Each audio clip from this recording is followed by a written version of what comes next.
Buenas tardes, muchas gracias por acompañarnos en una nueva sesión del seminario Derecho y Política post-COVID-19. Esta tarde tenemos pues una serie de invitados, creo que muy interesantes. Además, como hace un par de semanas tenemos a alguien que está conectando desde el extranjero, desde América, en ese caso era de Boston, en este caso desde Buenos Aires. Así que también le agradecemos muy especialmente por el cambio horario que esté con nosotros. El tema que hoy vamos a tratar es la cuestión del populismo, las políticas populistas, y para ello vamos a tener como siempre, cuatro invitados. Primeramente quisiera presentar a Miguel Urbán, que es eurodiputado y que además es digamos que uno de los líderes o digamos una de las personas más visibles dentro de la corriente de izquierda anticapitalista. Él estuvo en Podemos y, bueno, pues va a plantearnos cuál es su percepción del populismo y de las políticas populistas. Muchas gracias por estar con nosotros. Luego tenemos también a Marina Cabat. Ella es doctora en Historia, profesora de la Universidad de Buenos Aires. Ha escrito un libro que se llama Peronleaks, creo que es más el título, muy interesante. Lo he estado revisando un poco por internet, los comentarios que hay sobre él, y creo que es muy pertinente su presencia con nosotros esta tarde, bueno, porque en gran medida esta corriente populista que tenemos hoy en España está muy vinculada con su base en Argentina y con textos del populismo argentino y a su vez este populismo con el peronismo. Ella nos contará si esto es así, si no, y nos dará luz sobre esta cuestión. Muchas gracias, Marina, por estar con nosotros. No, gracias por la invitación. Luego, Matías Mongán, que es investigador. Él ha hecho su máster en la Universidad Pablo de Olavide. Ahora está haciendo su doctorado en la Universidad Autónoma. Ha escrito un libro titulado El populismo de derechas, ¿no?, que fue su trabajo de tesis, según me ha comentado del máster. Es un libro publicado en la editorial Atrapasueños y, bueno, pues esperamos que además, gracias a este tipo de investigaciones, pues los oyentes, los espectadores, pues puedan dilucidar de qué hablamos cuando hablamos de populismo.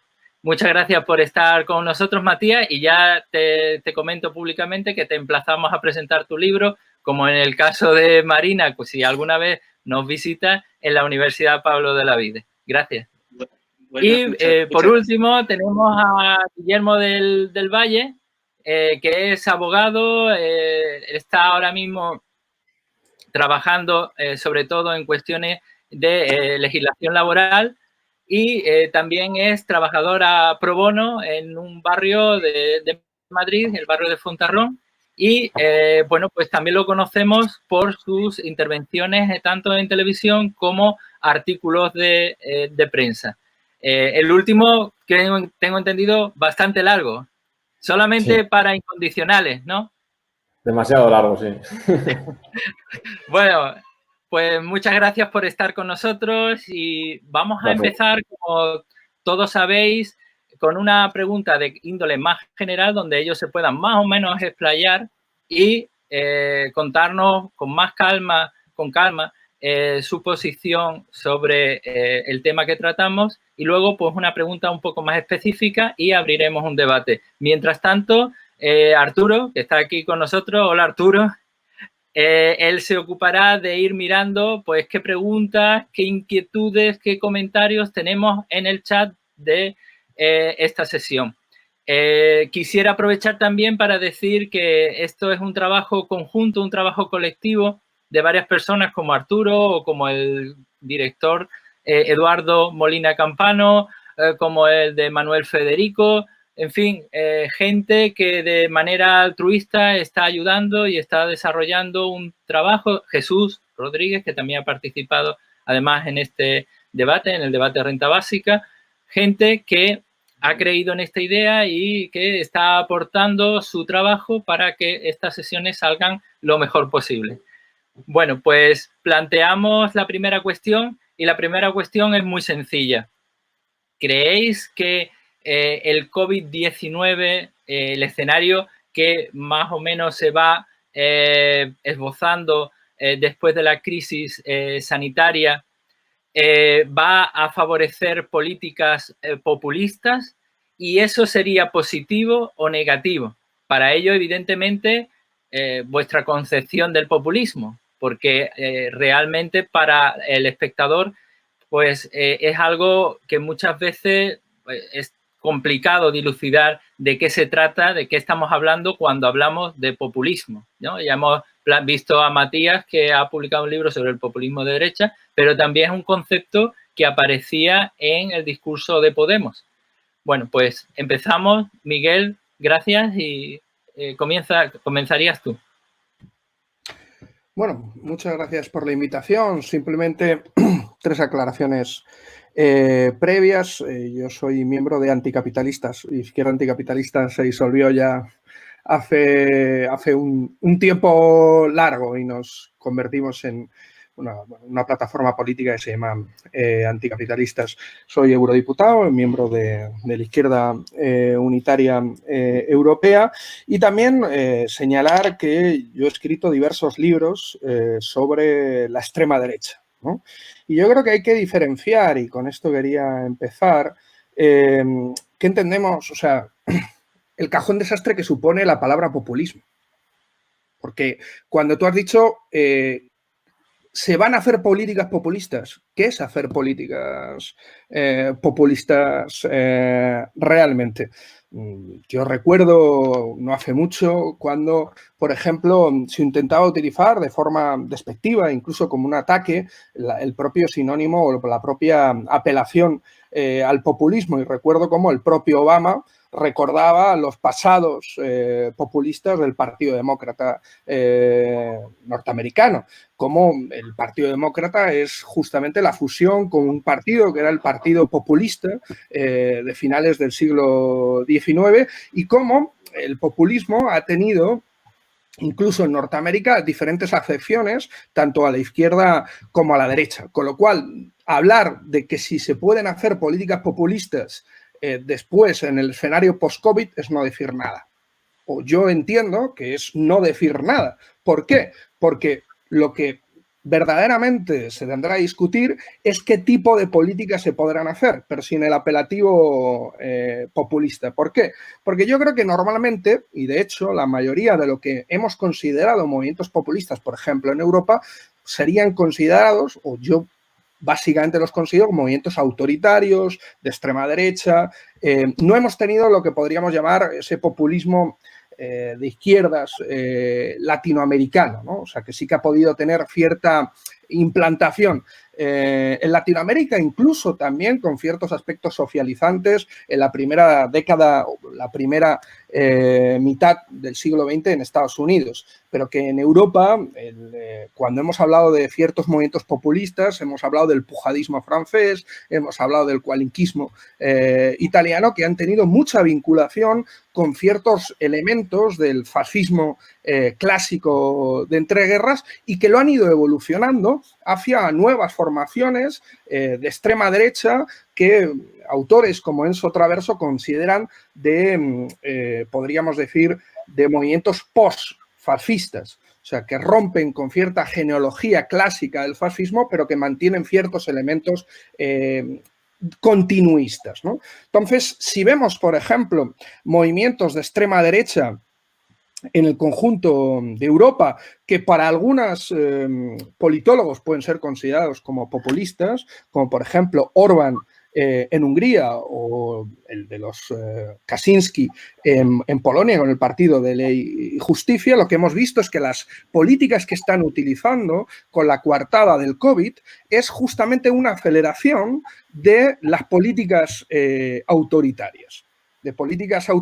Si miramos a Bolsonaro, si miramos a Trump, vemos que esa aceleración de políticas autoritarias mezclada con un cierto populismo neoliberal que implantó Reagan en la década de los 80, serían dos elementos que puede ser o se pueden ver acelerados en una agenda no solo post, sino durante el COVID y post-COVID. Podemos ver una aceleración de los procesos autoritarios en Europa, de limitación de derechos fundamentales y, evidentemente, igual que vimos al principio de la crisis del 2008, ciertas declaraciones para humanizar un cierto capitalismo deshumanizado, como hablaba el propio Sarkozy.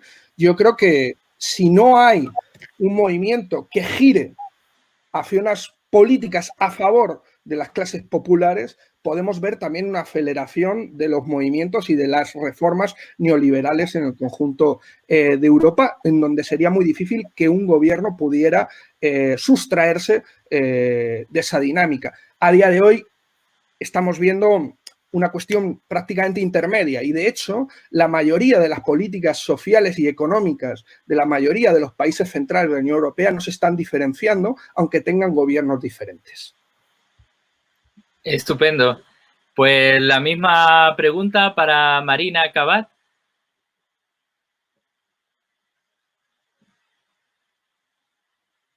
No, el micrófono. Ahora sí. Para pensar si serían posibles y positivas políticas populistas tras la pandemia, tendríamos que primero definir el escenario en el cual estamos parados, ¿sí? En primer lugar, hay que pensar qué cosas han emergido, qué elementos nuevos o no tan nuevos han emergido en la coyuntura, en la pandemia, como para pensar el escenario político posterior. En principio, un elemento central es la crisis económica, una crisis económica que no nace de la pandemia, sino que es catalizada por ella, ¿sí? Una crisis económica que uno puede decir se remonta a la década de 70, una crisis de largo aliento y que tiene distintos episodios más crudos y que venía ya mostrándose en forma alarmada en los últimos años a partir del desaceleramiento de la economía china y el impacto que esto tenía a nivel mundial. Ahora, esta crisis se ve expuesta y agravada en el medio de la pandemia y las medidas forzosas que se deben tomar, y al mismo tiempo hay otros elementos que hacen a la aparición o el esbozo de una un posible momento de mayor convulsión política.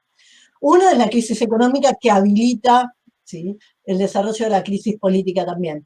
Pero, por otro lado, toda la emergencia del COVID ha generado, yo no diría una conciencia revolucionaria entre la población, pero sí ha generado un malestar de clase muy profundo y ha permitido, hasta cierto punto, poner sobre la mesa, discutir la irracionalidad del capitalismo, ¿sí? En cualquiera de sus formatos, llamémosle liberal, neoliberal o progresista, el capitalismo, a secas, sin otros seudónimos, porque en sus distintas variantes es este sistema social el que no puede dar una respuesta acertada a la emergencia. ¿Cuánto más rápido tendríamos una vacuna si en vez de tener 15, 20 equipos en el mundo compitiendo para ver quién es el primero que obtiene una vacuna y tiene una patente, tendríamos una colaboración internacional? En todos los países se está discutiendo la naturaleza clasista de los sistemas de salud y la irracionalidad, ¿sí?, de la lógica del mercado y la lógica capitalista en los sistemas de salud. Entonces, todo esto abre una brecha, ¿sí?, todos los procesos que estamos viviendo abren una brecha para que emerja la lucha de clases. Abre una brecha, una condición de posibilidad. O sea, frente al COVID hay muchas opiniones alternativas, o sea, desde vamos derecho al fascismo porque como usan mecanismos de control de la población, la gente los va a naturalizar y vamos derecho a un mundo, a 1984, un mundo de control autoritario de toda la población, a otras posiciones que dicen esto abre la puerta ya mañana para la revolución social. Yo creo que ninguna de las dos alternativas es correcta. Lo que sí genera es una posibilidad mayor para la discusión política entre las masas. Política con mayúscula, no la política menor de qué coalición voto en una elección u otra. La política con mayúsculas, o sea, qué sistema de organización política queremos para nuestra sociedad en su conjunto. Eso abre la posibilidad de una política socialista, abre una posibilidad del desarrollo de la lucha de clases, y cualquier resultado posterior a la pandemia va a depender de eso, del resultado de la lucha de clases, no está escrito de antemano. Y en ese sentido, en ese escenario, ¿qué uno piensa en torno al desarrollo de políticas populistas? En principio yo acuerdo, Miguel, en que decir populismo en un punto es no decir nada, es un elemento vacío.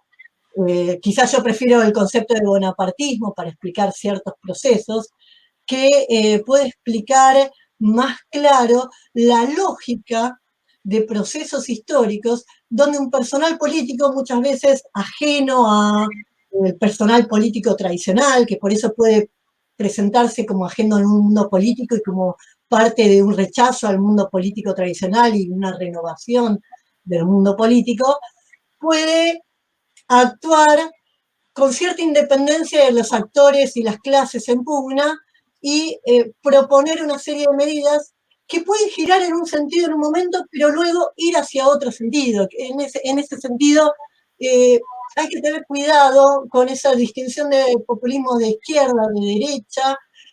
Cuando uno piensa en el proceso más en términos históricos, y lo piensa con ejemplos concretos, la noción de monopartismo, a mi juicio, ayuda para ver todo este recorrido, pero bueno, no tiene sentido detenernos en las palabras. El punto es, Miguel contrastaba los populismos de derecha europeos con lo que podría ser populismos más de base izquierdista latinoamericanos. ¿Y qué es lo que uno ve con estos casos considerados en la mayoría de la literatura como populismos de izquierda latinoamericanos? El chavismo, el lulismo, el kirchnerismo en Latinoamérica actual o el peronismo histórico.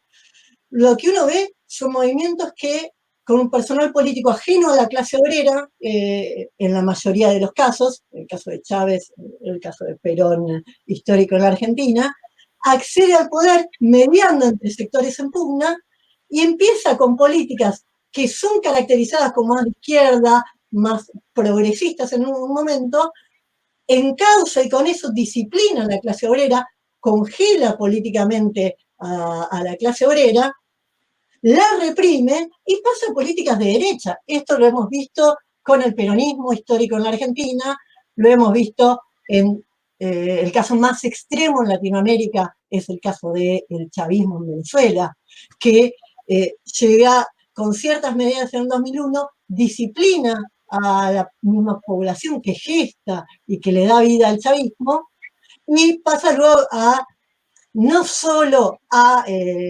limitar, a cerrar el Parlamento, sino a un control férreo de los sindicatos, a prohibir toda expresión política partidaria de izquierda, al punto de que el socialismo es una palabra prohibida para los nombres de los partidos políticos, y a tener 24 obreros militantes, sindicalistas desaparecidos, como tiene desaparecido Alcedo Mora, y otros tantos sindicalistas presos sin ninguna razón. Y no solo sin ninguna razón, sin ningún elemento legal para tenerlos presos, como es el caso de Rodney Álvarez, ¿sí? Dirigente sindical de Fierro Mineira. En ese sentido, estas políticas populistas, aunque sean de izquierdas, sirvieron ¿para qué? Para contener un movimiento social, político de la clase obrera venezolana, y una vez que se las contuvo, se reprime a esa misma clase obrera como se le está reprimiendo hoy todos los días en Venezuela con organizaciones parapoliciales que salen a pegarles tiros a los docentes que reclaman más salario en las calles. Bueno, muy bien. Vamos a pasar a Matías Mongán. La misma cuestión. Sí, yo voy a hablar un poco más del plano internacional, que es lo que más trabajo, y sobre, bueno, lo que puede venir el post-COVID y el populismo. Con respecto a lo que hablaba Miguel y Marina sobre el escenario, comparto de que esto se va, el escenario ya viene de larga data, podemos rastrear desde la crisis financiera de 2008, y citando a un académico norteamericano, Richard Haas, que habla de que solo la pandemia lo que va a hacer es acelerar los procesos históricos y no su inflexión para generar una nueva historia o una nueva dinámica. En este sentido, yo considero que ese paralelismo es apropiado porque si nosotros vemos la crisis del orden mundial liberal y la desarticulación y su traspaso para ir hacia un escenario más internacional, más anárquico y conflictivo, en donde se deja de lado el multilateralismo,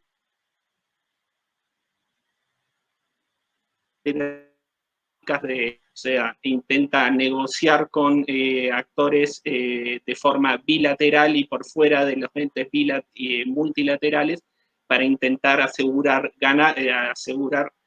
que Estados Unidos gane y que el resto pierda. Esto ha llevado a la total inoperancia o inutilidad de los organismos multilaterales creados por este orden internacional liberal para resolver o para manejar el sistema como era la OMC. A partir de fines de diciembre de este año, el órgano de apelaciones de la Organización Mundial de Comercio queda totalmente paralizado debido al bloqueo de Estados Unidos y también por la puja con China, y no se van a poder presentar más mecanismos para resolver conflictos comerciales, algo que era utilizado de forma sistemática por los países emergentes para intentar defender sus derechos contra los más poderosos, sobre todo Brasil ha ganado muchos aspectos en ese sentido. Por eso el escenario que se vislumbra es una profundización de esa dinámica, yo en el libro lo que planteo es justamente de que el populismo de derecha no es entendido como algo aleatorio, como un cisne negro, como hablaba Nassim Taleb, algo inexplicable, sino que es el reflejo de la propia crisis que está viviendo el sistema capitalista y el orden mundial liberal y cómo se está respondiendo ante el traspaso del sistema de poder global de Occidente, del Atlántico, Estados Unidos, hacia el Pacífico, China. Y en ese sentido, la irrupción de Estados Unidos y Donald Trump es una forma de cómo Estados Unidos intentar esa potencia declinante que hablaba Tucídides, controlar o mitigar el ascenso de esa potencia emergente. Por eso el escenario que veo puede ser lo que ya ideólogos del propio Trump y referentes académicos plantean de dos entes bipolares, uno liderado más por China, que ya está ante el aislacionismo de Estados Unidos, está tomando un rol más protagónico y defendiendo el ente mundial y lo que queda del orden mundial liberal, y otro por Estados Unidos. Hay que ver en qué grado eso se puede establecer algún tipo de mecanismo de cooperación o dinámica para evitar que se llegue a un grado de conflicto o de mayor posibilidad de anarquía, sobre todo teniendo en cuenta los graves focos de conflictos que puede ser hoy en día Estados Unidos. Trump destinó el 60% de sus tropas y sus navales están en el mar meridional de China, que tiene conflictos con Taiwán, con Vietnam y con Filipinas, y que pueden ser focos muy posibles de conflicto en esto de cómo se va a vislumbrar el orden internacional siguiente. Lo que está planteando y lo que ya plantean los propios ideólogos de Trump es que este orden mundial liberal y que vamos a ser regidos ya está falló, ya está caído y estamos en un proceso de cambio. Eso es lo que intenté plasmar en el libro. Yo me tomé más desde la óptica de la teoría crítica, que no toma las relaciones de poder y las relaciones sociales como dadas, sino se pregunta si los escenarios de poder están cambiando y por qué. En ese sentido, el populismo de derecha yo creo que es una respuesta sistémica nacida de los otros tradicionales centros de poder para responder y expresar su rechazo hacia un funcionamiento o un sistema mundo, como diría Wallerstein, que ellos pusieron en funcionamiento y que hoy en día no les permite dar los mismos resultados. A diferencia de Trump, que tiene la capacidad de poder para intentar reestructurar todo de acuerdo a sus capacidades o intentarlo, o el Reino Unido, que también cree que es lo puede hacer y por eso prefiere salir del multilateralismo o salir de la Unión Europea para intentar jugar un juego más independiente, los populistas europeos no tienen esa capacidad de poder y por eso necesitan la Unión Europea para transformarla desde adentro y convertirla en una herramienta afín a sus políticas, a sus intereses nativistas, algo que se ha empezado a moldear y es bastante claro, sobre todo con las políticas migratorias y con el efecto contagio, cómo los populistas instalan en las agendas públicas los temas y por forma directa o indirecta los partidos tradicionales terminan adoptando ciertas variables para no intentar perder tanta iniciativa política y contentar a las bases sociales descontentas y dando lugar a las políticas populistas.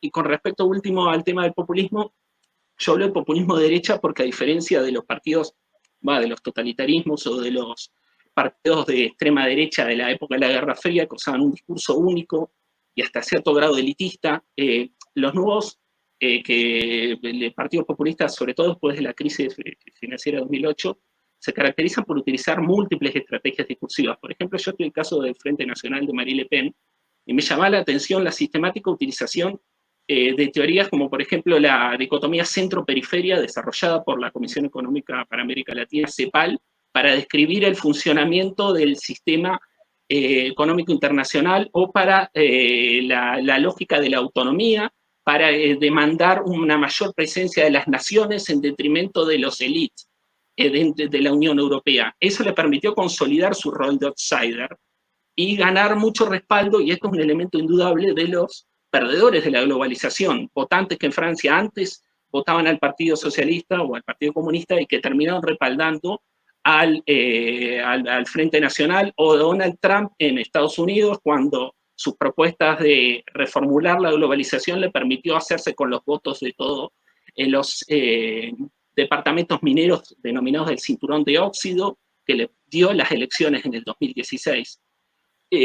Son elementos claves de cómo este capitalismo se está readecuando y se está ganando a través de estas derechas populistas que en realidad lo que después terminan haciendo es lo mismo, o exacerbar las teorías del derrame como hizo Trump con las reducciones fiscales. Pero para cerrar, lo último que quería decir es que más allá de que muchas veces encubren sus discursos o sus verdaderas intenciones políticas detrás del entramado discursivo que utilizan tanto el populismo de izquierda como de derecha, los parámetros que ellos utilizan para construir al pueblo y la élite es lo que nos permite diferenciarlo, que es, según los populistas, cómo está compuesta la sociedad, dos pueblos antagónicos y opuestos. El populismo de izquierda que hablaban en América Latina siempre se caracterizó por construirlo a partir de patrones económicos que los llevó en cierto grado a impulsar políticas inclusivas o que garantizaron cierto grado de movilidad social, como pasó con la Marea Rosa a comienzos del siglo XXI en América Latina o con Lula.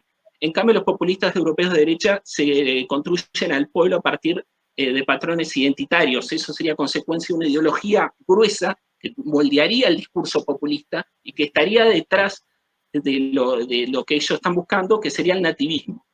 Pero bueno, eso es más largo, de última lo podemos seguir para la próxima o quedará para el debate. Estupendo. Es interesante lo que has comentado del votante estadounidense y las zonas que más han votado a Trump, entre ellas zonas pues del medio oeste y el famoso libro de Thomas Frank de qué pasa en Kansas, por qué la gente de clase trabajadora vota opciones tan extremas de derecha, ¿no? Y bueno, eso daría para un debate. Yo siempre recuerdo la película Robocop cuando hablaban de Detroit y ahora después de la crisis de 2008, muchos ya hablaban de Detroit como Destroyed. Entonces, ha generado una gran pobreza y en gran medida una falta de posibilidades que se ha vinculado con el votante de Trump o en Francia, como tú bien decías, del Frente Nacional, ¿no? Muy interesante también. Y pasamos a Guillermo del Valle, que, bueno, pues la misma cuestión. Bueno, muchas gracias, lo primero de todo, por la invitación, ya la segunda a estas jornadas, ¿no? Y sobre todo por contar conmigo. No soy un experto en la materia, pero bueno, vamos a intentar hacerlo lo mejor posible. Vamos a ver, sí, es un concepto bastante polisémico y tampoco termino de entender por qué, o sea, qué se puede entender por políticas populistas. A ver, lo que va a revelar o lo que revela la crisis del COVID-19 es exponer las contradicciones del sistema que ya estaban ahí y acentuarlas, acelerar ese proceso de contradicción de un capitalismo. Para empezar, creo que el capitalismo es un modo de producción, ¿no? Y en su vertiente neoliberal, pues desde los años 80, con la verdadera involución Reagan-Thatcher, tanto en Estados Unidos como en Europa, se produce pues, un cambio de tempo respecto al capitalismo más keynesiano, fordista, una progresiva desmantelamiento del Estado social. Desde luego, cuando desaparece también la alternativa sistémica en el plano geopolítico a los Estados Unidos, ¿no? Pues la caída de la URSS, la caída del muro de Berlín, y a partir de la década de los 80 y sobre todo de los 90, pues bueno, se suscribe esa teoría del fin de la historia, ¿no? Que se ha revelado completamente disparatada de Fukuyama, ¿no? Más que nada porque el fin de la historia nunca podrá darse, ¿no? Mientras que haya humanidad habrá dialéctica de clases, habrá dialéctica de estados y habrá conflicto. La historia de la humanidad es la historia del conflicto. Y ahí se inserta el populismo, entendamos lo que entendamos por populismo, como una alternativa. Yo creo que, por tanto, la crisis actual sanitaria lo que hace es acelerar una crisis social y económica, una erosión social muy importante que ya estaba ahí, porque no habíamos salido, por ejemplo, no habíamos terminado de salir de la crisis de 2008 en Europa. Y, bueno, el populismo se plantearía como una solución. Como una solución que yo puedo entender que tiene su lógica en un primer momento, si quiere, de destituyente o de aglutinar demandas muy diversas, muy contradictorias, en ese análisis dicotómico de la sociedad, ¿no? Trazar esa línea de división, de fractura, de bipolarización, ¿no? Frente a unas élites, ¿no? Ese discurso antielitista. Pero a la hora de construir o de conformar alternativas, yo creo que el populismo tiene serios problemas, ¿no? Los significantes vacíos o flotantes de los que nos hablaron Laclau y Mouffe, pues bueno, es decir, a partir de determinados conceptos que pueden servir efectivamente para agrupar demandas muy diversas, componentes identitarios a veces contrapuestos, ¿no? Ideas como pueblo, como patria, como país, como democracia. En España también, luego podemos hablarlo como derecho a decidir, etcétera. Una serie de elementos, en principio, en torno a los cuales se pueden agrupar demandas divergentes y a veces contrapuestas. A la hora de conformar alternativas sistémicas, pues yo soy escéptico. Soy escéptico porque más allá de que diferenciemos entre populismos de izquierdas y de derechas, aquí sí que creo que el primer Podemos, ¿no? Intentó plantear una estrategia populista, sobre todo a través de Rejón, ¿no? Tratando de importar esas ideas de Laclau, difuminar el eje principal, que creo que sí que ese es trasladable del marxismo, del materialismo, que es el conflicto principal, el conflicto de clase. La principal ruptura es la ruptura socioeconómica, ese es el conflicto de clase, y creo que no hay motivos suficientes para diluir ese conflicto de clase, por más que haya otras demandas insatisfechas que se puedan agregar o que se puedan conciliar o se puedan conectar. Pero creo que ese posmarxismo a veces termina diluyendo en un magma poco definido el conflicto de clase social, ¿no? En muy diversas demandas, ¿no? Demandas identitarias de minorías, pero también la cuestión climática, etcétera. Siempre que se intentan deslindar todas estas demandas del eje socioeconómico, del eje de ruptura socioeconómica, pues tenemos el riesgo de perdernos en conceptos que son muy aglutinantes, pero también muy abigarrados y que no terminan de ser precisos, ¿no? Claro, por democracia, pues bueno, los liberales van a entender un liberalismo abstencionista, la maximización de la libertad negativa, que es lo que ha planteado siempre la derecha neoliberal, es decir, la ausencia de interferencias, de intromisiones del Estado, que las únicas libertades que son predicables es que formalmente seamos libres de ejercitar determinados derechos en nuestra esfera privada, ¿no? Todo eso pues es absolutamente insuficiente, ¿no? Absolutamente insuficiente desde una tradición socialista, desde una tradición republicana.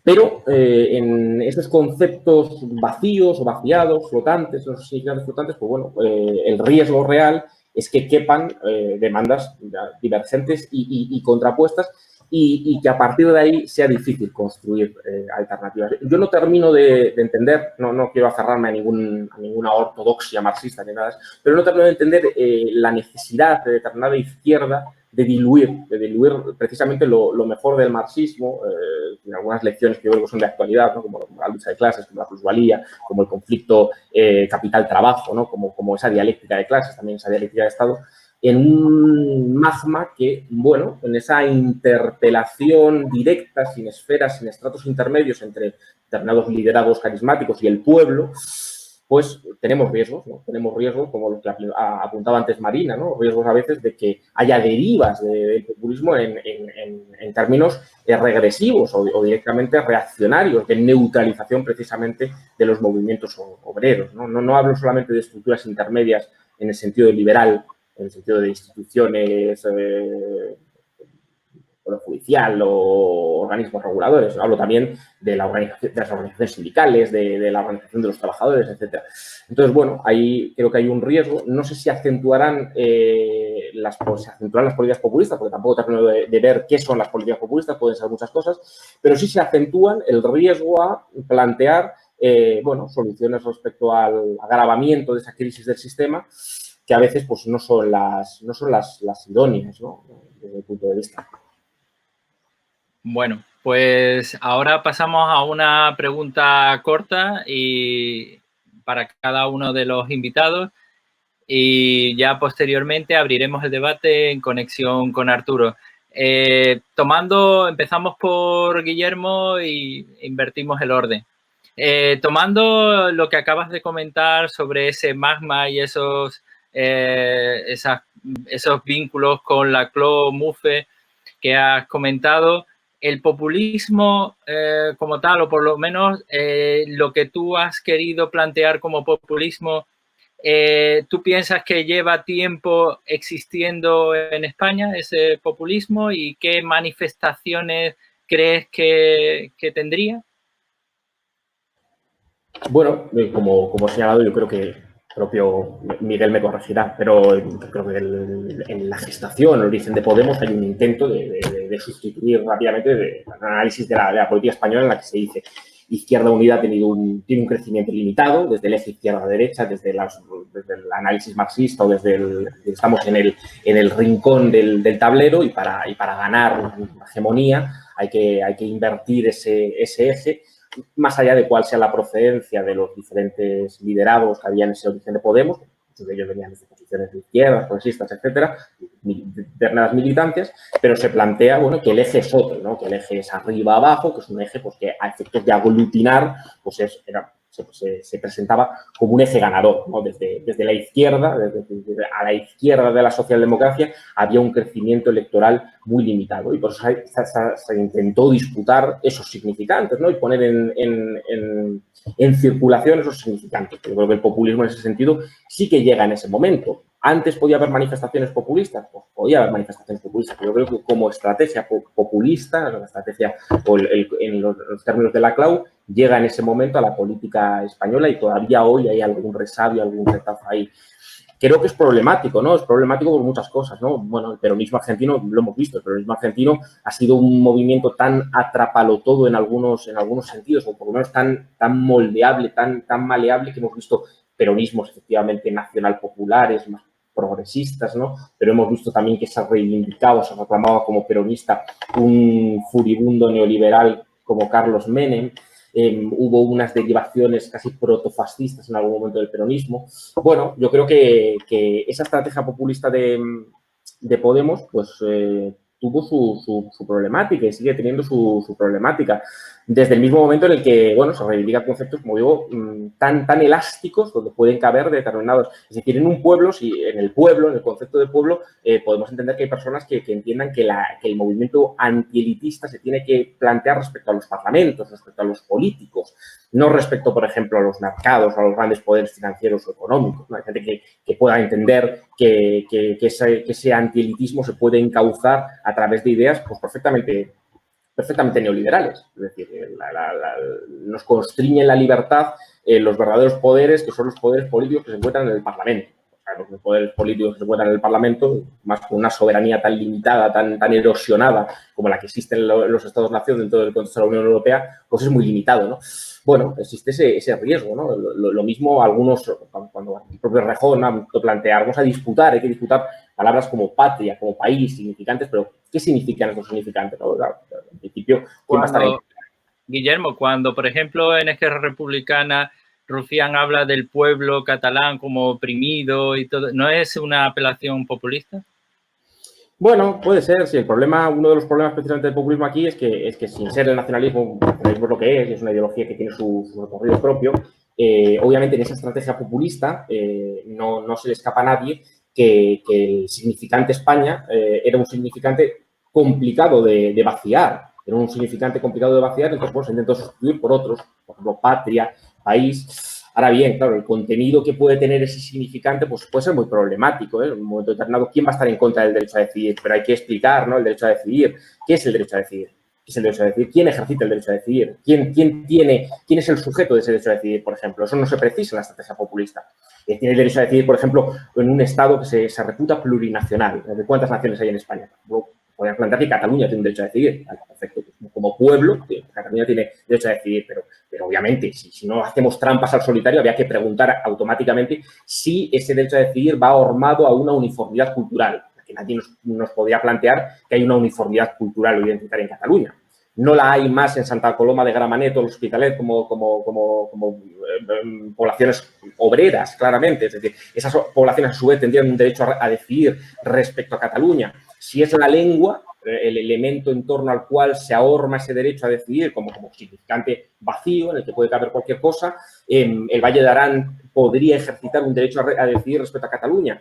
Dado la vuelta, ¿no? Ese derecho a decidir podría plantear que determinadas comunidades o subunidades políticas que se consideren diferentes en torno a cuestiones tan objetivas, ¿no? como la renta, como la extracción socioeconómica, pudieran también ejercitar un derecho a decidir excluirse de la sociedad política o salirse de la sociedad política y construir una unidad aparte. Bueno, vemos que es enormemente problemático determinados significantes vacíos en ese sentido que pueden ser dotados de un contenido a veces que no termina de casar con la tradición materialista, con la tradición realmente de una izquierda republicana, socialista, ¿no? Porque, bueno, obviamente el nacionalismo en España no lo podemos negar y lo podemos discutir, ¿no? Pero tiene un componente eminentemente reaccionario, ¿no? Tiene un componente de insolidaridad fiscal. Desde planteamientos del nacionalismo catalán o del nacionalismo vasco han sido claramente miméticos a lo que puede plantear la Liga Norte en Italia. Romper la unidad de distribución porque nos queremos superiores, con una serie, participamos de una identidad diferente o especial. Bueno, eso es enormemente problemático, sobre todo conjugarlo desde una óptica de izquierda progresista. Pasamos a Matías. Has estado esbozando un poco algo bastante complejo que es la arena global y cómo se va a ir desarrollando. ¿Por qué? Algo que me ha quedado, una duda que me ha quedado, ¿qué motivos consideras que puedan estar vinculados con esa transformación, ese cambio del cuerpo electoral potencialmente votante de partidos de izquierda hacia posturas de populismo de derecha, como has comentado? ¿Qué motivos, qué causas crees que estarían en el fondo de ese viraje?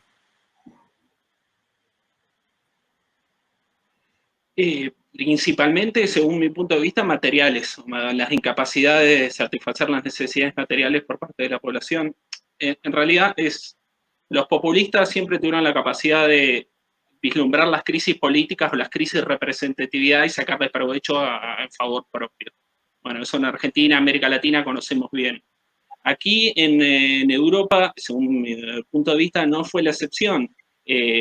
Cuando los partidos de izquierda tradicionales se plegaron a la dinámica de gobernanza neoliberal y al reinado del ordoliberalismo alemán de la Unión Europea, y se prensaron a sus políticas de austeridad para garantizar una estabilidad y un proyecto supranacional que iba a garantizar un mayor grado de beneficio para todos, eso llevó a que ciertos sectores sociales no recibieran una representatividad o un discurso. Algo similar pasó con el Partido Demócrata en Estados Unidos y su compromiso con las élites globalistas y sobre todo con los grandes grupos transnacionales concentrados.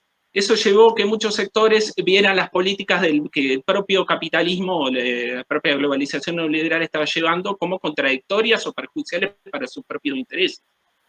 Ahí, en ese sentido, es muy potente o muy competitivo electoralmente el discurso de líderes populistas como Donald Trump diciéndole, yo voy a anteponer, y esto en el libro de cuentos que hay en documentos del propio gobierno, los intereses propios del propio ciudadano por sobre los supuestos intereses geoestratégicos que Estados Unidos estaba ganando por perjudicarlos a ustedes. Y defender sus intereses por sobre los de unas minorías consideradas exógenas y perjudiciales para el interés nacional.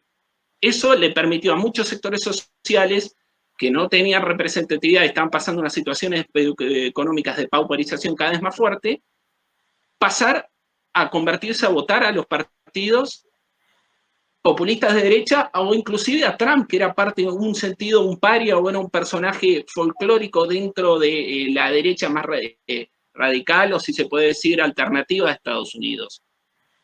Porque les permitía cierto grado de respuesta más, y eso, esta propuesta nativista de política, de decir voy a defender sus intereses por sobre las minorías, está impactando de forma muy fuerte sobre, por ejemplo, el pluralismo, diciendo de que vos le abrogás la identidad, la representante de la identidad nacional que hablaba Guillermo de los significantes vacíos, patria. Vos decís que tal persona puede significar y otros están por fuera, o si no, si vos lo discutís dentro de los parámetros normales, ellos te llevan al discurso pueblo, élite, y la izquierda tradicional automáticamente lo dice, bueno, pero ustedes ¿por qué respondés a Bruselas? ¿O por qué respondés a la élite globalista?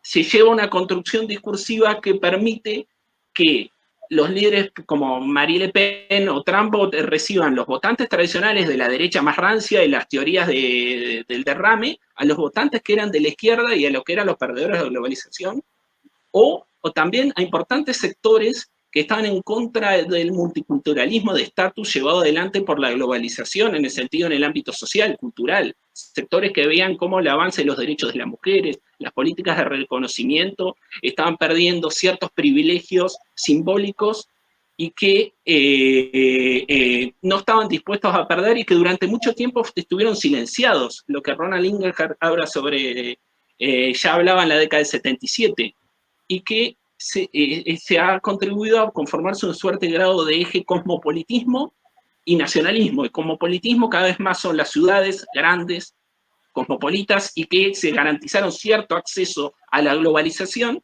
y el nacionalismo son los lugares perjudicados por esas dinámicas, o lo que habla, por ejemplo, Vox con el tema de la España vacía. Igual es más interesante las dinámicas y tienen más capacidad de abrogar votos en esta lógica atrápalo a todos. No solo es lo que se centra en una política identitaria o nativista como Vox, de nosotros somos la verdadera España y los otros son la élite o son un discurso xenófobo y antimigratorio, sino también los que suman a estos votantes de izquierda o estas políticas críticas del paradigma transnacionalista que ellos mismos instauraron y que lo único que buscan hacer en realidad es solucionar ciertas desperfecciones que el sistema ha empezado a evidenciar, como por ejemplo el ascenso de China, que no beneficia tanto a las potencias tradicionales y más a las potencias emergentes, y volver a readecuar el sistema, pero con una lógica imperando una suerte de chauvinismo y bienestar y con violaciones sistemáticas de los derechos humanos. Así que, bueno, básicamente eso, espero que se haya entendido. Estupendo.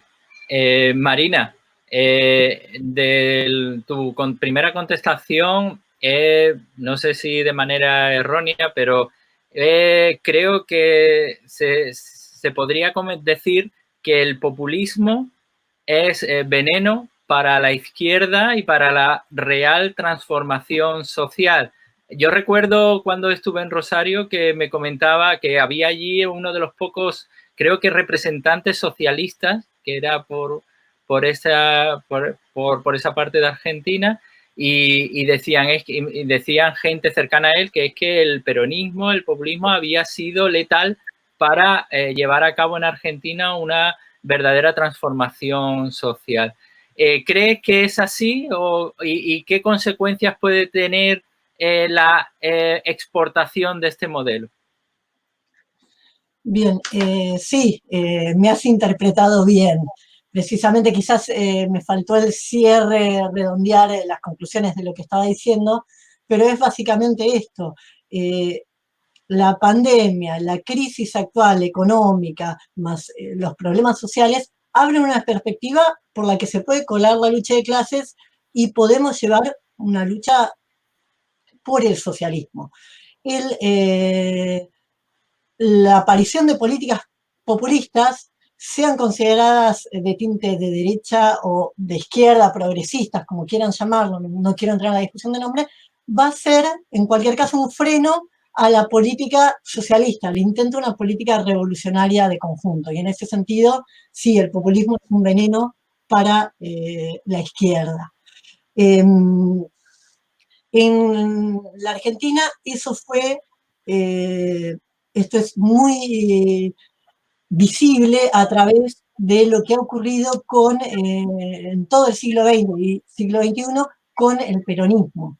El peronismo, incluso en los momentos que muchas veces es reivindicado como su fase más progresiva, la de las primeras presidencias peronistas del 45 en adelante, porque la tercera presidencia de Perón, en general, que es después de su exilio en España, el retorno a la Argentina, cuento un poco para el público español, cuando Perón retorna al país en los 70 y organiza grupos parapoliciales de extrema derecha como la AAA y empieza con la política de desaparición de personas, de todo lo que después va a ser la dictadura comienza antes bajo el gobierno de Perón del 73, con lo cual es visualizado ya como un gobierno de derecha. No así los primeros gobiernos peronistas, que eran considerados como algo más, si se quiere, un populismo progresista y en la mirada de algunos autores, como Laclau mismo, un populismo de izquierda. Lo cierto es que el peronismo desarrolla, desde un primer momento, se desarrolla contra la izquierda, conscientemente buscando desarmar a la izquierda, y esto se maneja a distintos niveles. Por un lado, la represión. En los primeros gobiernos peronistas hay asesinatos, torturas, detenciones de centenares y miles, o sea, si vamos a asesinatos, estamos hablando de un número más bajo, pero de detenidos, de miles de detenidos del Partido Comunista. Muchas de estas cuestiones el Partido Comunista siempre denunció, pero nunca se conocían del todo. Hace pocos años se desclasificaron documentos secretos del Ministerio de Interior, y que es lo que yo trabajo en mi libro Perón Leaks, y quedan a la vista las torturas, las detenciones realizadas no por elementos ajenos al gobierno, sino por el mismo gobierno peronista, y reconocido en los mismos documentos oficiales del gobierno peronista. Entonces, el peronismo se construye contra la izquierda a partir de la represión de la izquierda, y al mismo tiempo, para reprimir a la izquierda y poder cooptar su base social, desarrolla una política social. Pero cuando esta política social y esa represión no son dos elementos extraños uno del otro, son dos caras de la misma moneda. Y de hecho, los dos organismos que trabajan en el gobierno peronista para la política más progresista y la política más represiva trabajan coordinadamente. El Servicio Secreto de la Policía trabaja coordinadamente con la Secretaría de Trabajo en relación a qué personas tienen que ser detenidas, conseguir información para la policía secreta, etc. No son dos elementos distintos. Actúan de conjunto para reprimir a la clase obrera. En ese sentido, los populismos que aparecen como populismo de izquierda pueden ser hasta más peligrosos para la clase obrera que los de derecha, que hay todo un sector progresista de la sociedad que se opone a ellos, y entonces puede imponerle cierto freno, ¿sí? A diferencia de lo que ocurre con los que son considerados populismo de izquierda, donde muchas veces las denuncias de violaciones de derechos humanos, etcétera, aparecen acalladas, incluso en el mundillo progresista, porque ¿cómo vas a criticar ese gobierno? Es lo que vemos ahora con Maduro y el silencio de la comunidad de izquierda internacional en torno a los desaparecidos obreros o los presos obreros allí. Y por último, bien cortito, quería intervenir un pelín en las preguntas que fueron hechas para los otros participantes. Bueno, luego en el debate lo podemos ver. solamente una pequeña concreción, eso luego lo vemos en el debate, una pequeña concreción. Entonces, planteando esa idea que tú señalabas, hay una conexión entre el peronismo y, por lo tanto, el populismo que luego va a desarrollar Laclau, Mouffe y, por ejemplo, aquí en España con el falangismo, ¿no? Es decir, se ve el peronismo y hay bueno, digamos que vínculos con el falangismo, con la tesis de José Antonio Primo de Rivera. Se podría decir que cuando esto se sale al exterior, a otros países, a Europa, entonces estos partidos populistas van a tener luego una base falangista, curiosamente. Esto puede ser un poco escandaloso, pero lo podremos ver en el debate. Bueno, pues para Miguel, quería preguntarte, ¿has visto sobre la cuestión del populismo de derecha y cómo hemos ido tratando de deslindar ambos conceptos que están sujetos al debate? Hemos intentado además incorporar a alguien desde el punto de vista neoliberal de derecha, pero al final no es que no hayan querido venir, sino que es que no nos ha funcionado la cosa. Pero por eso señalar que cómo hay gente desde el ámbito neoliberal que dice que Vox, por ejemplo, no es un partido populista, sino es un partido liberal conservador. ¿Estarías de acuerdo, en desacuerdo? ¿Y cómo lo caracterizarías, ¿no? El populismo, en su caso, de Vox. ¿Qué bases crees que tiene? Bueno, yo... El micrófono. Sí, el micrófono está encendido en teoría. ¿No? Sí, ¿no? Ok. La verdad, se escucha, ¿no? Vale. La verdad es que, vuelvo a repetir, yo creo que el concepto de populismo al final es un atrapalotodo en tantos términos que yo creo que a mí me gustaría considerar a Vox como una fuerza fascista, una fuerza que podría definirse como reaccionaria, conservadora, neoliberal y autoritaria, ¿no? O sea, y que incluso se diferencia también de otros partidos de extrema derecha que puedan ser considerados como populistas. Por ejemplo, Vox no tiene...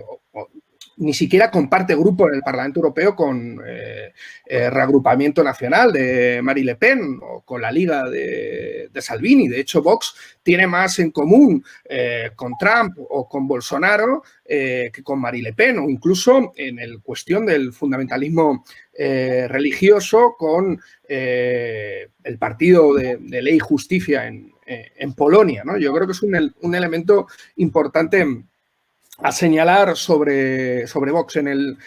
Publiqué hace poco un libro que es justamente La emergencia de Vox, un intento de analizar este proceso, la creación de, por primera vez, un partido de extrema derecha con representación propia en el Estado español. Otra cosa es que tuviéramos hasta ese momento parlamentarios de extrema derecha en el Parlamento, pero no un partido como tal que representara a la extrema derecha, enmarcándolo en una, y yo creo que esto es muy importante, en una ola global reaccionaria. O sea, no estamos simplemente ante el fenómeno de Vox o ante el fenómeno de Marine Le Pen, incluso que va mucho más allá de América Latina o de Estados Unidos, incluso evidentemente de Europa. Yo creo que el ejemplo de India con Modi, el ejemplo de Filipinas con Duterte, Malasia, o sea que tenemos diferentes elementos también en Asia, donde estas organizaciones de extrema derecha muy vinculadas a fundamentalismos religiosos también tienen un elemento muy importante en la política, en una parte del mundo que normalmente pues, no miramos mucho y cada vez condiciona más la política y la geopolítica internacional, y yo creo que es un elemento que hay que tener en cuenta.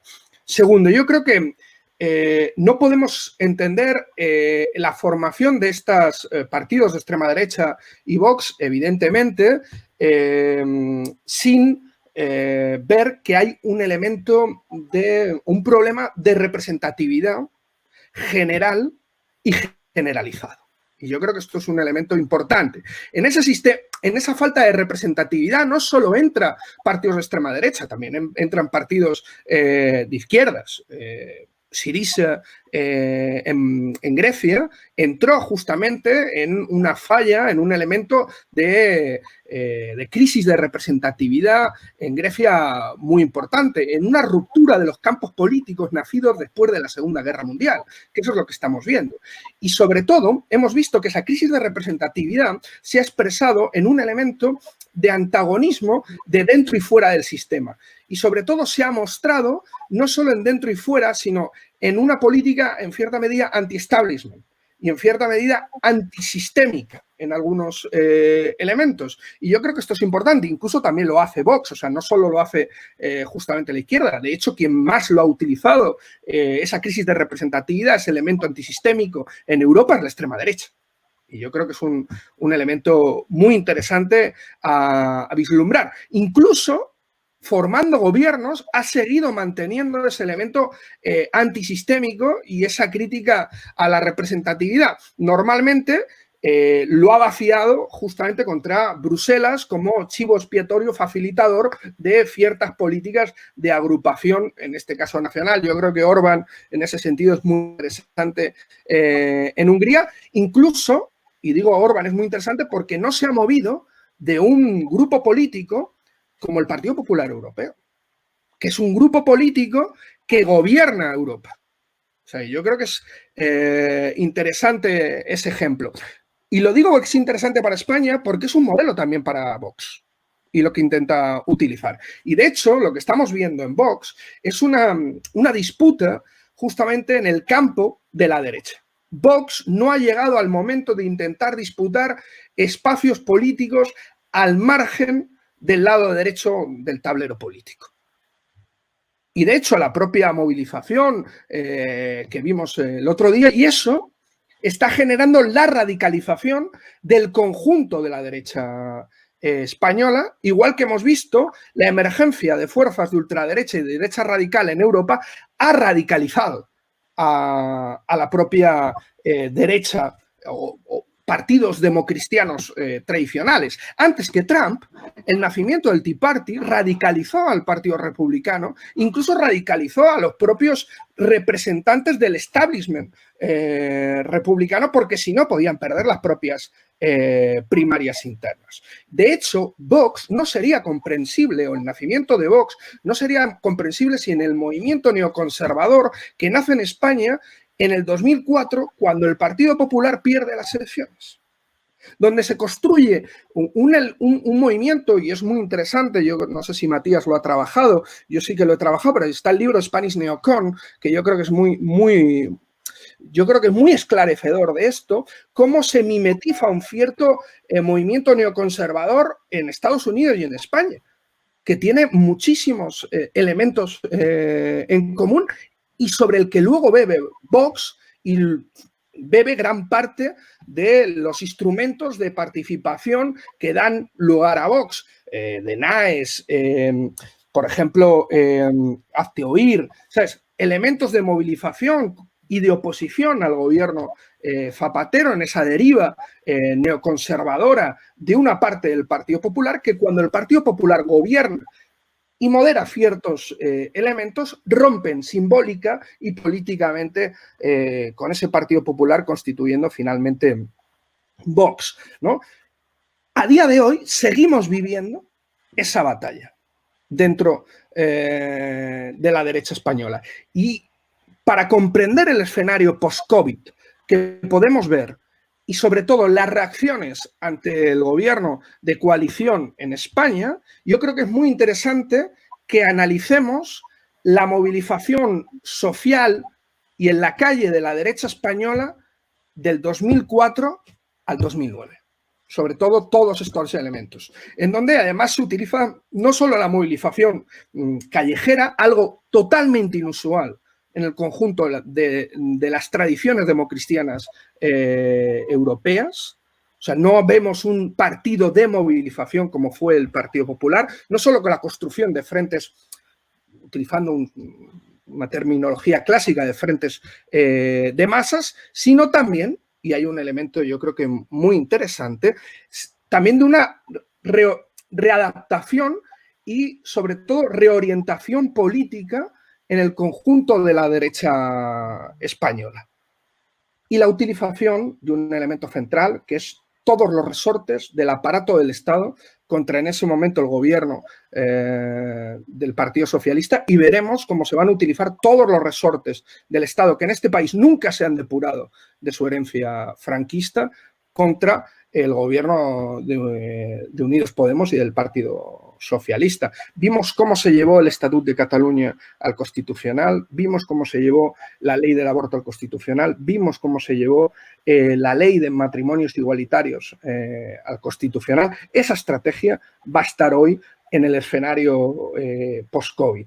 Y hay además un elemento sustancial que lo cambia todo. Yo creo, y estoy con Marina en que estábamos ya en una crisis que se iba a agudizar, incluso sin el escenario COVID. El problema es que la pandemia lo puede exponenciar, dimensionar y sobre todo acelerar. Ante esto hay una cuestión clave, que es no valen medias tintas. Hay que cuestionar radicalmente un sistema que nos ha llevado a un fracaso civilizatorio. Porque, sobre todo, si de verdad nos creemos el elemento de emergencia climática, esto solo ha sido un ensayo de lo que puede venir. Si no ponemos, verdaderamente, si no cuestionamos este sistema desde su raíz, esto solo puede ser un ensayo de lo que pueden venir y de crisis sucesivas. Y yo creo que por eso es tan importante la batalla que se va a dar. Pero yo creo que no podemos caer en que porque el emperador vaya desnudo, vayamos a destronar al emperador. Todo lo contrario. Se puede volver a vestir.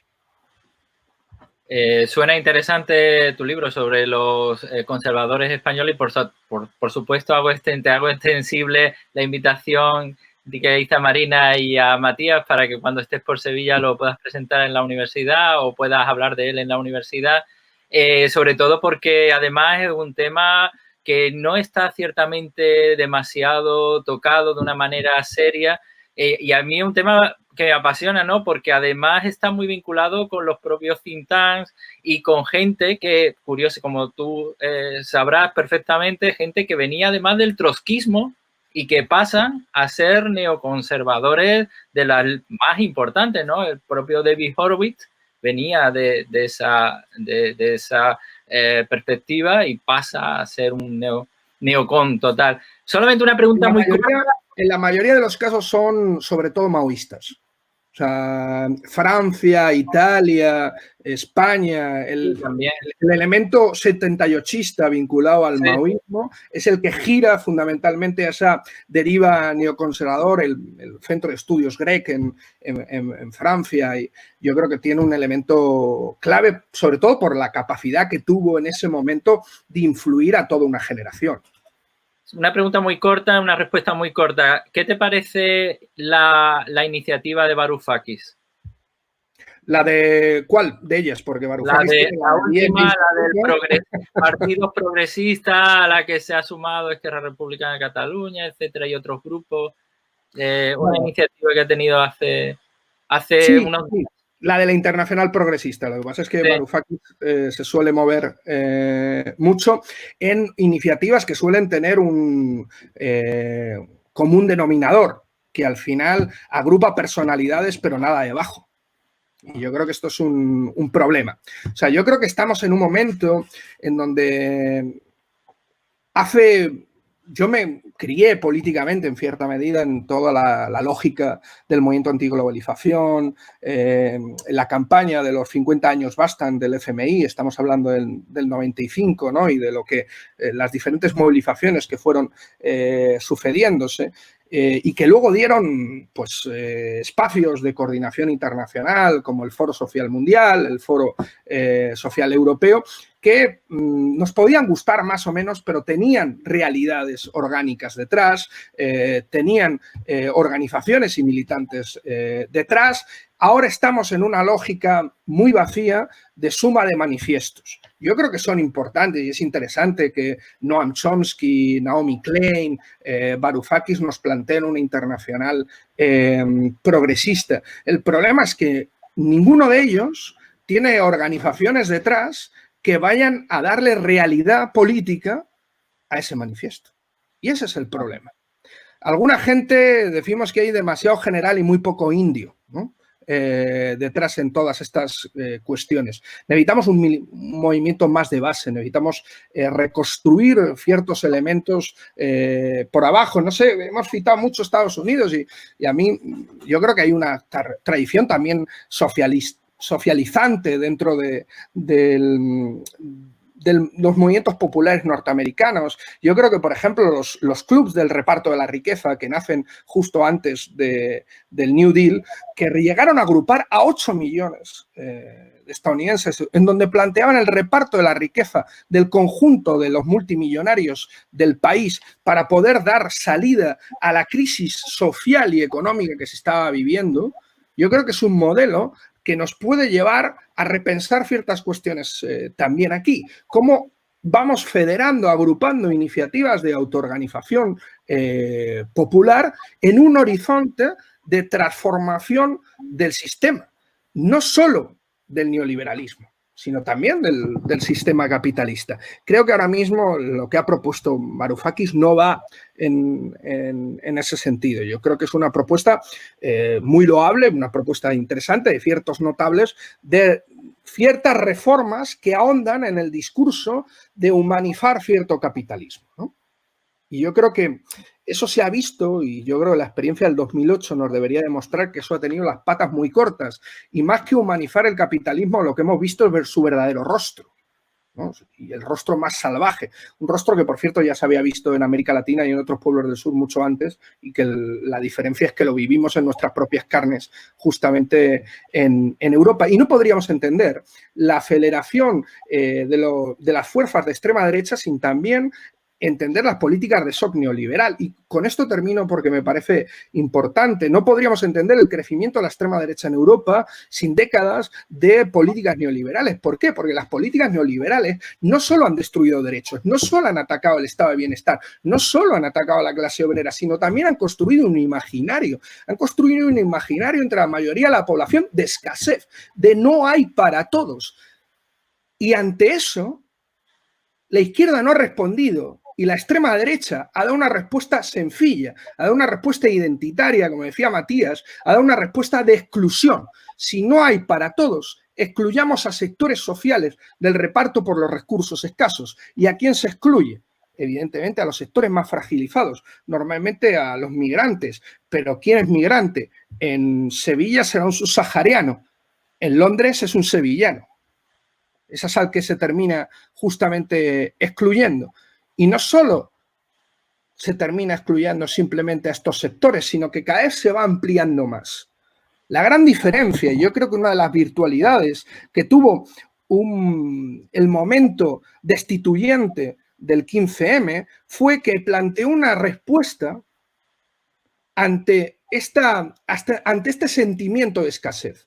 Y la respuesta del 15M, en cierta medida, fue cuestionar no quién tenía derecho a tener derechos, no quién tenía derecho al reparto de los recursos escasos, sino cuestionar el reparto. Cuestionar el reparto. Y aquí está el elemento central. Solo saldremos con medidas progresistas a favor de las clases populares si ponemos el debate del reparto de la riqueza en el centro del accionar político para poder salir de este o para afrontar el escenario post-COVID. Y creo que es la mejor forma, por cierto, de combatir las políticas identitarias de guerras culturales que nos plantea normalmente la extrema derecha. Bueno, pues ahora pasamos a Arturo. Antes, cuando me refería a que no nos había funcionado traer a alguien que representara ese enfoque neoliberal, no me refería a que hemos invitado, por ejemplo, a una diputada y a un profesor, a un colega que están en esa vía, la diputada Macarena Olona, pero no nos han respondido. No podemos derivar de eso que no quisieran venir simplemente porque muchas veces mandas un correo a un correo que habitualmente a lo mejor la persona no lee y no ha podido leerlo. Entonces, por eso quería aclarar ese punto. Bueno, ¿cómo está Arturo? ¿Cómo está la cosa en el chat? Hola Rafael, pues bien, bien, como siempre. Agradecemos en primer lugar a los asistentes que ahora que ya no hay confinamiento y se puede salir, que estén aquí con nosotros. La verdad, Eso tiene más mérito. tiene más mérito. Estamos contentos del seguimiento que está teniendo como siempre. Ya llevamos 5 sesiones de seminario y como siempre pues hay debate, hay preguntas. En el caso de hoy creo que se pueden dividir las preguntas y los comentarios en 2 grandes bloques. Un primer gran bloque sobre comunicación y lenguaje. Por ejemplo, Manuel Alejandro Oliva señalaba la relación que puede haber entre populismo y fake news. Esa relación, si podéis comentarla. Y en la misma línea, Boluliano Rodricama señala también este clima político más exaltado que estamos viviendo ahora en la política española, si es cosa de la pandemia o si es una cosa que venía ya de antes. También David Díaz señala si es una cosa que ha venido para quedarse, esta política más exaltada. Y en esta misma línea de comunicación y lenguaje, Inma Alhambra señala que sea un rasgo populista la simplificación del lenguaje, tanto político como jurídico, y si eso tiene ventajas o inconvenientes para la democracia. Después habría un segundo gran eje sobre política nacional, que también la hemos tratado, pero bueno, me parece interesante los comentarios, por ejemplo, de Isabel Pérez, que señala que hay un caso particular se da en España, que habría 2 populismos de derecha, uno materializado en Vox que contrapondría al pueblo español con una suerte de separatismo, el pueblo español frente a los progres, frente al separatismo, y por otro lado habría un populismo de derecha en el independentismo que, como ha dicho Miguel, de enfrentar a la población por la falta de recursos, pues ese independentismo catalán enfrentaría al pueblo catalán con, pues en este caso, el charnego, el español. Y bueno, en esta misma línea, Carlos Grau señala si estas dinámicas políticas que vienen van a favorecer, van a radicalizar la democracia, o por el contrario se quiere destruir la democracia con discursos aparentemente democráticos que esconden totalitarismo usando la firma del pueblo. Estas son las 2 grandes líneas. Ya, Rafael, como veas, dar la palabra a nuestro invitado. Pues vamos a empezar entonces con Marina Cabat, que me parece que quería hacer algunas puntualizaciones que pueden ser muy sugerentes probablemente para lo que ahora pretendemos, que es un debate más ágil, donde se confronten diferentes puntos de vista y diferentes perspectivas. Yo hago también una pregunta maliciosa y es que ahora, sobre todo Marina, ¿no? Porque Matías está viviendo en España, ahora mismo está habiendo una serie de movilizaciones en diferentes zonas de España de protesta contra el gobierno, caceroladas contra el gobierno. ¿Por qué estas caceroladas no son buenas para un grupo determinado de la población y el 15M sí era bueno? O sea, ¿qué tienen estas caceroladas que al fin y al cabo son desarrolladas por gente de la sociedad civil que las hace negativas? Bueno, pues paso a Marina, que quería hacer las puntualizaciones y seguro que va a generar debate. Sí, que Marina, el micrófono ahora. Ahí estamos. En primer lugar, sobre esto de las definiciones de populismo y sobre qué bases están construyendo los populismos actuales. Primero coincido con Guillermo que la izquierda, cuando toma todas estas cuestiones de las nuevas identidades, termina diluyendo la identidad de clases. Y tengo una diferencia con Matías en relación al planteo que mientras que los populismos europeos se construyen sobre la base identitaria, los populismos latinoamericanos se construyeron sobre una base económica y por eso su política de movilidad social ascendente. Yo ahí tengo una disidencia. ¿Por qué? Porque los populismos, sacando a Venezuela, pero al menos Brasil y Argentina, tuvieron un elemento de construcción sobre esta cuestión identitaria. Históricamente tenían una base económica más fuerte, el lulismo con los sindicatos, el peronismo con el movimiento obrero como su base central.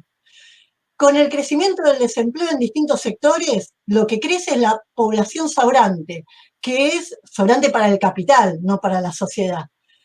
Aquella que vive del subsidio y la asistencia social. Y eso se transformó en la base tanto del lulismo como del kirchnerismo en la Argentina. Y no hay una política verdadera de ascenso social o movilidad, sino una política más bien pobre de reparto de ingresos en el momento que hubo crecimiento de la renta porque subió el precio del petróleo, porque subió el precio de la soja. Pero fue muy limitada y inmediatamente reversible, ¿no? Una movilidad social, un pequeño ascenso de ingresos obreros en cierta coyuntura que después se revirtió. Y por eso el voto contra el kirchnerismo y contra el lulismo. Entonces, ¿qué alianza expresaron esos movimientos? Por un lado, en un primer momento, la de esta sobrepoblación que asistida socialmente por el plan Bolsa Familia, Asignación Universal por Hijo, Brasil y Argentina, más una pequeña burguesía progresista que fue cooptada con ese discurso de la identidad, que fue muy fuerte, tanto en Brasil como en la Argentina, y que genera contradicciones y resentimientos del resto de la clase obrera, porque la política de identidad genera una fragmentación de la clase obrera. Pensemos en el caso en Brasil. No hay acceso universal a la universidad. Hay exámenes de ingreso que a los cuales solo logran pasarlo el que fue a la educación privada. El que pagó primaria y secundaria privada logra pasar el examen de la universidad. Si sos rico, entras. Si sos pobre, no. ¿Pero qué hizo el lulismo? ¿Abrió la universidad a todos? No. Siguió siendo tan cerrada como antes, o más, pero agregó un 1% de cuotas, una cuota menor para indígenas, una cuota menor para población afrodescendiente y una cuota menor. ¿Cuál es la política hiperprogresista ahora? Vamos a agregar una cuota menor para las personas trans. Ahora, ¿qué pasa con la madre soltera que no tiene hijos, que tiene hijos y que no puede entrar a la universidad? ¿Por qué cupo para la persona trans y no para la madre soltera? ¿O qué pasa con toda la clase obrera que no entra en ninguna categoría, no tiene ningún beneficio y sigue quedando fuera de la universidad? Y este es un ejemplo de lo que hace la política de la diversidad, la política de la identidad. Doy pequeños derechos o ventajas especiales para uno, mientras que el conjunto de la clase obrera sigue sumergida y sigue sin acceder a bienes como la universidad, al menos en Brasil donde... Entonces, ¿cuál es la reacción de lo que se llama populismo de derecha? Es el discurso del igualitarismo brutal. Bueno, acá no hay beneficios para ninguno, somos todos iguales, sacamos todos los beneficios que se dieron a los distintos sectores. Y por eso atrae tanto a la clase obrera pobre, a la clase obrera blanca, norteamericana, sureña, etc. ¿Sí? Por eso atrae tanto a un montón de sectores de la clase obrera brasileña. Porque frente a la política de privilegios sectoriales, que la política de la identidad termina en eso cuando se implementa, el obrero común dice, yo que no tengo ningún derecho sectorial especial para reclamar, ¿con qué me quedo? Y bueno, me quedo con el que dice que no va a haber derecho especial para ninguno. Ese igualitarismo feroz, brutal, que puede proponer Trump o Bolsonaro cuando dice, acá no va a haber beneficios especiales para ninguno. Y en ese sentido, a veces son más clasistas, este discurso igualitarismo brutal, que la propia izquierda posmoderna, que se termina plegando a esa política de la identidad por sobre una política clasista. ¿Sí? A ver, ¿qué más intervenciones? ¿Sí, Matías? No tienes el micrófono abierto ahora. No sé si Marina quería decir algo más, sino esto cortito con respecto a su comentario de lo que yo dije, si quieres volver con ella. Yo hablaba sobre todo, primero que nada, obviamente que los gobiernos de kirchnerismo, de Lula, son gobiernos socialdemócratas o reformistas, y no estamos hablando de gobiernos de izquierda. Y la doctrina de la política de identidad es lo que yo hablaba de este multiculturalismo de estatus, de la globalización, de la individualización y los derechos sectoriales de ciertos aspectos, y sobre todo que se han concentrado en los que están incluidos dentro de la globalización y los que están por fuera de la globalización no accedían a lo mismo. Yo hablaba de la movilidad social como un factor de construcción de legitimidad de su discurso, porque para mí el populismo, su objetivo principal es construir un discurso político lo más competitivo posible por sobre cualquier pureza ideológica. La ideología puede estar atrás, pero siempre está en un plano menor o se supedita a lo que electoralmente favorece. Obviamente que Argentina, o lo que es más favorable al momento, Argentina fue un caso totalmente nefasto porque perdió una de las mejores condiciones de permisividad internacional que vivió América Latina entre el 2000 y bueno, la primera década del 2000 y hasta 2011, de crecimiento de la economía y no hubo ninguna política de redistribución.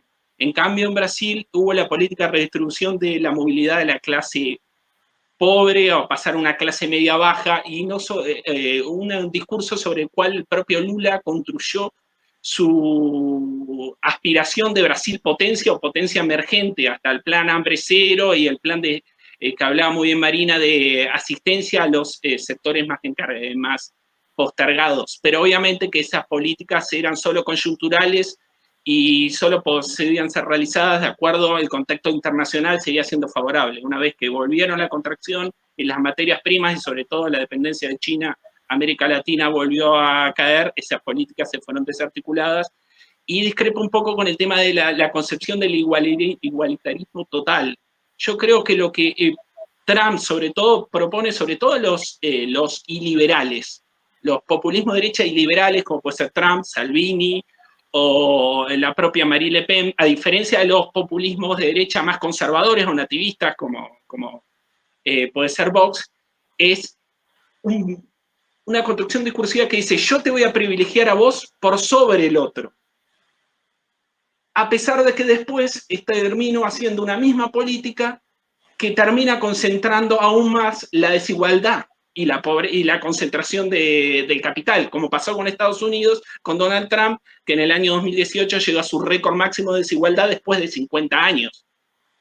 Y ese es un discurso muy importante, ese chauvinismo bienestar, sobre todo con el gran grado de necesidades básicas insatisfechas que cada vez mayores sectores de la población sufren en una globalización neoliberal que ha incrementado los niveles de desigualdad de forma totalmente alarmante, y es un discurso muy competitivo electoralmente porque le está ofreciendo una alternativa. O sea, corto, yo creo que estamos otra vez de la izquierda yendo detrás de la derecha con respecto a las crisis del orden mundial liberal. Cuando el sistema de bienestar y el estado de bienestar en la década de 70 empezó a colapsar, el neoliberalismo dijo que el mercado y el cortar el gasto social era la mejor forma, la eficacia para el pleno empleo. Una vez que ahí ya perdimos una oportunidad y seguimos hablando sobre la posibilidad de restablecer derechos en base a un orden que ya está caduco y que los propios neoliberales o propios sectores del populismo de derecha, que son muy posmodernos, ellos ya creen que está caduco, no hay izquierda-derecha, creen que vamos hacia otro orden distinto. ¿Qué ofrecemos de la izquierda? O sea, al discurso pragmático, eso de lo que hablaba Arturo de la simplificación, llegar fácil a amplios sectores sociales. ¿Con qué discurso, con qué pragmatismo? Lo que hablaba Miguel, no seguir juntando grandes luminarias en nombramientos que quedan solo para ciertos sectores sociales o que están incluidos dentro de cierta dinámica y llegar al que está por fuera del sistema o que está recibiendo los discursos de esos personajes que antes eran totalmente periferia y ahora están diciendo, bueno, rompamos este sistema y vamos por otro lado. El tema es lo que no responde Vox o los conservadores tradicionales, es qué hacen una vez que rompemos y vamos a la lógica soberanista de juegos de suma cero o yo gano y vos perdés. Porque Estados Unidos lo puede hacer, pero ¿qué hace España? Con la lógica de intentar si algún momento la Unión Europea puede llegar a quedar caduca, porque no puede. Por eso habla sobre la necesidad de combatir el feminismo o intentar poblar a la población con gente nativa para subir la capacidad demográfica. Está intentando restringir ciertos derechos, que eso es muy negativo políticamente, pero hoy yo creo que ellos están proponiendo un discurso, una alternativa a eso, lo que hablaba Miguel, y nosotros todavía estamos viendo qué discurso hacer, o si volver a lo mismo de siempre, o habría que preguntarse si se puede volver a lo mismo de siempre. Pero A ver, comentabais, me gustaría hacer alguna aportación. Vamos a ver.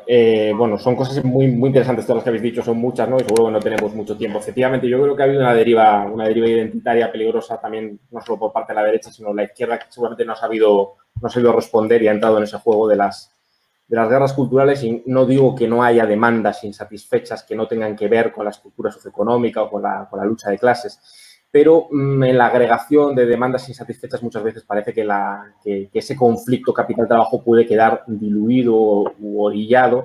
Y además que las reivindicaciones identitarias tenemos el riesgo de que determinadas personas se pierda ese horizonte de transformación social, internacionalista, universalista, que ha estado siempre en la génesis de la izquierda, en pequeños relatos identitarios, a veces contrapuestos unos con otros, que nos terminan abocando a veces no a ese horizonte de emancipación de todos los seres humanos, sino de mantenimiento de determinados privilegios sectoriales que no sé si casan bien con la raíz igualitaria de transformación social, económica de la izquierda en su tradición socialista, ¿no? Hablando de España, ya que se hacía un poco la pregunta o parte de algún oyente de los populismos que pueden converger aquí. Efectivamente, Vox, el problema de Vox es que más allá de su discurso, que ha intentado efectivamente tener una cierta derivación populista en el discurso, un discurso en el que la España que madruga frente a determinada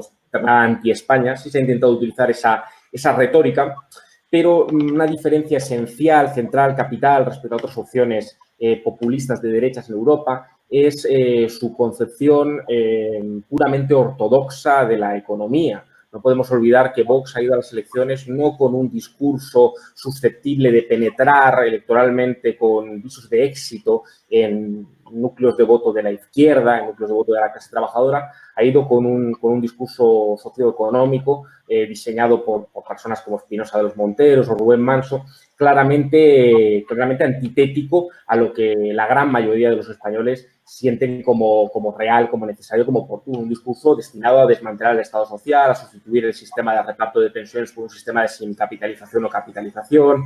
Un discurso, sí, muy populista en lo fiscal, pero populista en el sentido thatcheriano de efectivamente los impuestos como robo, como extracción, el dinero donde mejor está es en el bolsillo de los individuos, el Estado es un ente pérfido, chupóptero, que detrae recursos del empresario que siempre es individual y que parece que opera en una estratosfera metafísica en la que las instituciones y el Estado no tienen nada que ver, sino que simplemente es una creación como si los procesos de emprendimiento no se hubieran gestado muchas veces con ingentes cantidades de dinero público detrás. Bueno, toda esa retórica neoliberal, pero sí que lo diferencia de movimientos como el Frente Nacional o incluso de Salvini, en el que la retórica incluso proteccionista, de defensa de lo español, etcétera, frente al globalismo, no va correspondida o no va acompañada con un programa económico verdaderamente populista que sí que pudiera ser peligroso disputando esos nichos electorales de la izquierda, sino que es un programa hegemónicamente neoliberal, más neoliberal que el de Ciudadanos, más neoliberal que el del Partido Popular, que ha llegado a plantear, pues, ha sido diseñado por personas cercanas a la escuela austriaca, determinadas escuelas ya no directamente de la ortodoxia económica, sino de un friquismo sobre representado en esferas televisivas, pero que no tiene mayor traslación práctica, ¿no? Defensa de un Estado mínimo, que además tiene un poco, conectan mal, casan mal con ese discurso patriótico, defensa de la patria, porque al final lo que se defiende es una patria más o menos vaciada de contenido social, ¿no? Con un Estado social que se disuelve y que prácticamente pierde todas sus atribuciones, toda la fortaleza del Estado. Pero hay otro populismo, yo creo que a veces la izquierda en España populismo de derechas, incluso populismo de extrema derecha, que no deberíamos obviarlo, y a veces la izquierda se confunde en su defensa de un Estado más o menos plurinacional, como decía antes, en el que determinados pueblos pueden ejercitar ese derecho a decidir respecto a un Estado que siempre se asimila a España, ¿no? A su pasado franquista, etcétera. Los movimientos de derecha periférica, digo de derecha periférica porque hay algunos partidos que se reclamen de izquierdas como Esquerra Republicana, su pasado pues tiene poco de socialista, la verdad. Pensemos en la Esquerra Republicana de la Segunda República, pensemos en el Estat català, pensemos en personajes tan oscuros como Dencás o los hermanos Badía, que propugnaron un golpe de Estado previo al 18 de julio contra la Segunda República, con una estética claramente asimilable al fascismo, ¿no? Los escamots eran escuadrones, bueno, prácticamente fidedignamente representados de lo que era la estética fascista italiana, mussoliniana, ¿no? Esos partidos que, bueno, casan mal con la tradición materialista, socialista, siguen planteando hoy en España un proyecto de secesión, un proyecto de ruptura, más o menos encubierto, con fórmulas, como digo, menos discutibles, como el derecho a decidir, ¿no? ¿Quién va a ponerse en contra del derecho a decidir o de la democracia? Pero claro, que en la práctica lo que suponen es la sustracción de una parte del territorio político del conjunto de ciudadanos, ¿no? Creo que a veces la izquierda en España se ha confundido con eso, ¿no? Porque obviamente ni Cataluña es una comunidad autónoma subalterna, ni pobre, ni especialmente mal financiada, ni desde luego País Vasco y Navarra lo son, ¿no? Con regímenes fiscales bilaterales, como el concierto económico, el convenio navarro. Entonces, creo que a veces por un cierto complejo intelectual de asimilación entre España y Franco, ¿no? Pues España fuera un ente más o menos oscuro, carpetobetónico y centralista, cuando el Estado de las Autonomías es un Estado tan descentralizado como el que más, con grado de descentralización fiscal, por ejemplo. Esto la derecha madrileña neoliberal lo sabe muy bien, ¿no? Porque aprovecha esa descentralización fiscal precisamente para hacer un dumping insoportable que socava la igualdad, ¿no?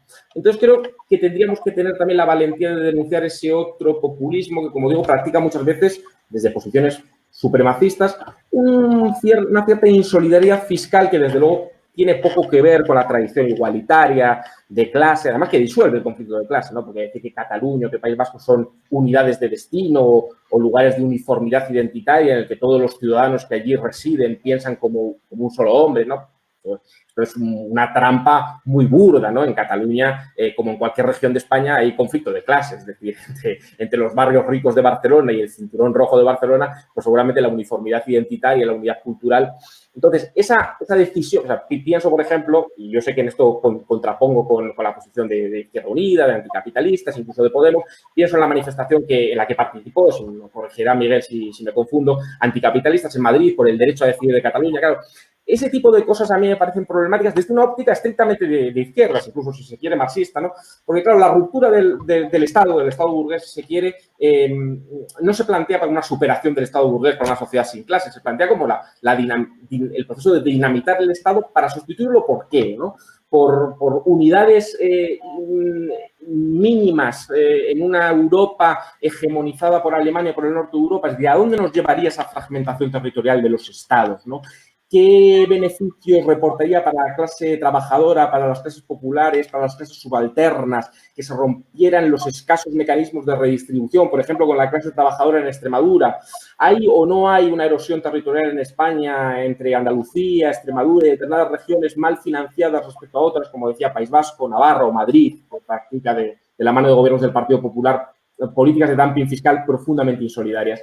¿Es eso sustentable desde posiciones de izquierdas, ese derecho a decidir que al final se traduce en un derecho a que no decidamos todos? Porque para mí España no es una esencia, España se puede romper, pero claro, lo suyo es que el cuerpo ciudadano, el conjunto de ciudadanos que detentamos esa titularidad compartida, si quieres, esa propiedad colectiva sobre el territorio político, pues decidamos, ¿no? No termino de ver que esa matriosca en el que el derecho a decidir de Cataluña se pueda siempre, o de cualquier pueblo, se pueda predicar que siempre va a haber una subunidad más pequeña que pueda reivindicar, ejercitar ese supuesto derecho y nos llevaría a posiciones tan contradictorias y tan indefendibles desde la izquierda, ya termino, como a que determinados barrios potentados, ricos, como el barrio de La Moraleja, como los de las cacerolas del otro día de Núñez de Balboa, nos digan, oigan, respecto al gobierno falsamente motejado como socialcomunista, queremos ejercitar nuestro derecho a decidir, no redistribuir, por ejemplo, y no pagar el impuesto de patrimonio que con acierto quiere plantear el gobierno de coalición. Por tanto, ese concepto populista y esa defensa, esa connivencia con los nacionalismos periféricos, como digo, bastante poco progresistas, me parece muy problemática. Miguel. El